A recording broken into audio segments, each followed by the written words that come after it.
Hello, and welcome to International Women's Day. In celebration and acknowledgement of this special day, I'll be speaking with a few members of our team here in EMEA about what this day means for them. Before we do that though, I would like to start with a few reflections.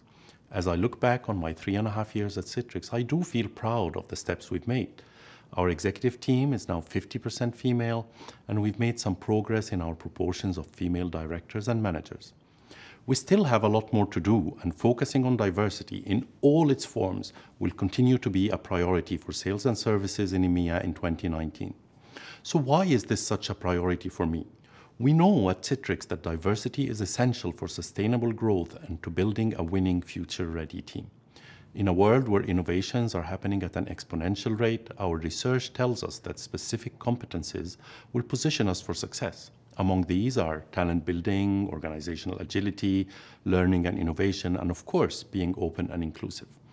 Apart from diversity leading to increased innovation, creativity, and employee engagement, it also leads to increased business results. Gartner says it is 45% more likely for firms with diverse employees to report a growth in market share. And there is a 53% better return on sales for companies with higher female representation on their boards of directors. Why is this? Well, a diverse and inclusive workforce provides better representation of different points of view, contributing to richer dialogue, challenging each other's point of view, thereby leading to higher levels of innovation and more robust and real-life solutions. Dr. David Rock, director of the Neuroleadership Institute, has said that a team comprised of diverse thinkers are better equipped to understand the needs of the customer. The world is becoming more diverse and organizations are becoming more diverse. To be able to identify with our customers, we have to resemble them and understand them. Does that mean our journey here is done? Absolutely not. We have so much more to do. And to help me discuss these today, I'm delighted to welcome 3 members of our EMEA team. Kathleen DeBont, who's responsible for marketing across EMEA, Andy McDonald, who runs our emerging markets area, and finally Kaylee McKinney, a corporate account manager in our UK organization. Kathleen, let me start with you. I mean, you're someone who's just about a year with us. Could you share with me kind of your experience in joining Citrix and what are the things that you have observed? So the first observation I had is that there are targets here. So for me, it's the first company I work for with clear targets and also equal pay. I think it was enlightening to see when I arrived in your team meetings that there were so many women. I never experienced that before. I always was the only woman or only a few, but this was really interesting to see. Now, diversity can go in different directions. If you look at marketing, for me that could mean I need to hire more men. So it's all about equality, it's about working together. It's not about getting to the numbers, but I think it's more important to get to an equality and working together. It's a really good point. And I think when you referred to targets, you meant targets about kind of diversity goals and targets, etc. Indeed. To have a good variety of different, it doesn't only have to be men or women, it can also be age diversity. There's so many diversities we need to take into account. But in the end, it's the working together of people, with the good quality people. And kind of Andy, obviously it's International Women's Day, so maybe we focus a little bit on the gender diversity piece. I mean, like me, you've been in the industry a very long time. The landscape around gender diversity in the IT industry has changed over the years. What have you observed? Yeah, I mean, a lot of my views on this, Sherif, go back to my early career. I mean, like you, I started as an engineer way back in early 80s, and it was a completely male-dominated environment. Now, probably at the time, I never realised this, I never noticed it, but when I think back to those days, it was 100% male-dominated, and you know what? It was a fairly unhealthy environment, right? We had no diversity of thought, no different views, and it meant that we were all driving, you know, similar agendas, and I think we missed a lot of the talent that was available, and we missed a lot of changing viewpoints and being able to take advantage of people's various views. So obviously for the last 20 years or so I've been working across emerging markets, running organizations there, and I've seen across emerging, as you well know, there's a spectrum. There are very male-dominated environments and there are hugely diverse environments. And it's obvious to me that those diverse environments are the healthiest environments, and those are the areas where we get the purity of thought, the new ideas and the innovation. So for me, I think it's very important that we look at that diversity. And I think also it's important that you don't accept just the accepted norms, kind of, if you like. I mean, I remember when I was running North Africa, East Med and Pakistan, people told me it's impossible, but we ended up with a leadership team that was 50% women as well. So, yeah. So you have to keep challenging. Absolutely, and you know, as we said, emerging markets is a spectrum, and there are areas where it's easier, for sure. But we are seeing changes across the whole of emerging markets. Even the traditionally male-dominated environments are recognising the need for change.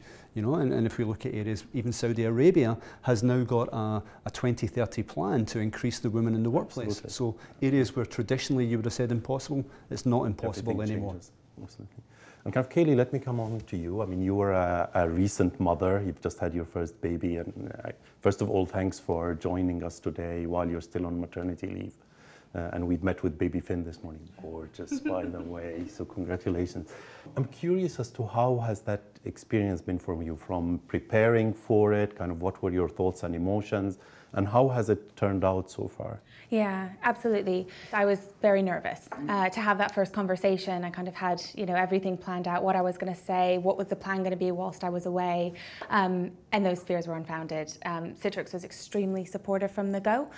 From all of my kind of prenatal appointments, they were very flexible with the time I needed to do to that and take the time beforehand, and also preparing for my leave. So I was very involved in the recruitment of my temporary replacement for that time. We had a 2-month handover, so I knew that my customers were going to be in good hands and kind of managed with the way that I wanted them to be. So very involved from the get-go.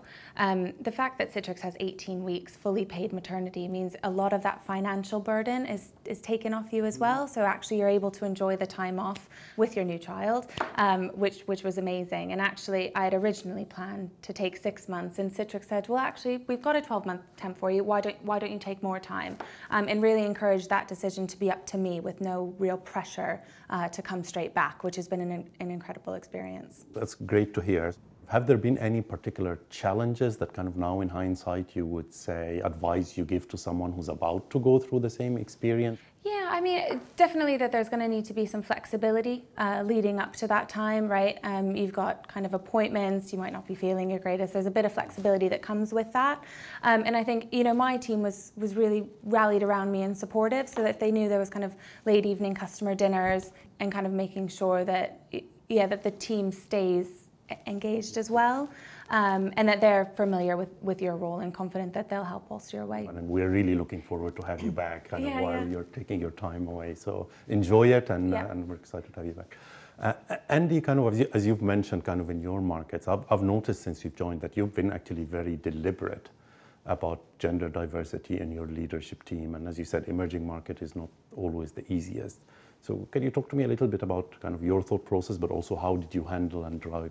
You know, as I mentioned earlier, Sherif, I've been involved in environments that were fully male-dominated, and looking back, I don't believe it was healthy. I don't believe it's the right thing for an organisation. Let's face it, it's just not as much fun when everybody's the same. So when I joined Citrix and I looked at my leadership team, I thought, okay, there's something has to change here, because it was fully male across the emerging markets leadership team. So we set out on a path of where is the right place to make change, where can we find the right level of candidate, because I'm not a big believer in employing females for the sake of employing females. We have to identify the right talent in the market, and it absolutely is available, and do it. And I'm very, very pleased with the hires that we've made. We've got a female leader for Eastern Europe who's joined us, and a female engineering lead, which I think is great as well. So I'm very pleased with the progress that we're making. I think it's strengthened my team massively. The diversity of thought, the diversity of experience helps us a lot, and I plan to continue with that. As I say, it's simply a matter of having it as a priority. Right? You do sometimes have to make it a deliberate priority to go and identify the right people in the market and work with your entire team to do that. And I think we're getting there slowly but surely. We're moving in the right direction. Great. Kathleen, let's close with you. Kind of, as someone with a successful career, what advice would you have or thoughts that you would like to share, both with kind of the women in our organization, but also the men in our organization? Yes. So thinking about what Kylie just said earlier on, being a young mother and coming back, it asks for organization when you come back. It comes with challenges, And I think it's important that we talk about it, that we are very open about that. Some of the challenges go with you have to be well organized. You have to, I think you have to think about a part of your income. You have to put that aside for outsourcing. You have to outsource the daily tasks as you normally do as a housewife. You don't have the time for that with kids. You look for a really good person who can take care of your kids, and you really want to pay them well because your kids are your value. And this comes for female as well as for male, right? Both people or parents that are working need to put a portion aside to take care of their young generation. That you're happy and that you're balanced, because that is very important. I think challenges are fine. You have to talk about it with your partner, be open, talk about it with your children as well, if they are older, of course, and share the pain that you sometimes have, and be open about it. Share about the mistakes you make, because sometimes as a mother or a wife, you can make mistakes, but be open with your partner and with your children about it, and they will feel your sorrow, but they will also feel the joy when you do something good, and they will be proud of you. So I think that's an important part for me as well. Absolutely amazing. Well, thank you very much. Thanks to all three of you for joining me today. It's been a pleasure. It's been a very enlightening conversation for me personally, and I hope for everyone who has been watching this. I mean, my key takeaway points from this is kind of, number one, we are certainly not done yet. We have to continue to focus on hiring more managers and more employees from diverse backgrounds, kind of whether it be gender or generational or every other type. And we have to make sure that we are helping connect those kind of these groups that are already with us. The second thing is diversity is not something that's on its own. It has to be accompanied by inclusion and belonging. We have to make sure that those who come from diverse background feel included in everything that we do, in the decisions that we've made, and kind of, and that they feel that they belong and their points of view are respected, and that they're contributing wholly like everybody else in the organization. I heard an interesting analogy once. It said a kind of inclusion is like being invited to dance, and belonging is making sure that you feel that you can dance whichever way you like to dance. And the third point is we have to acknowledge that kind of balancing work life and family life is not always easy, and kind of has its challenges, and kind of we as managers and colleagues as well as the company have to continue to innovate and kind of how do we make sure that that becomes easier and kind of and more supported, and we can help everybody find the best of both worlds according to what they feel is the right balance for them. So thank you very much, and thanks to everyone for watching.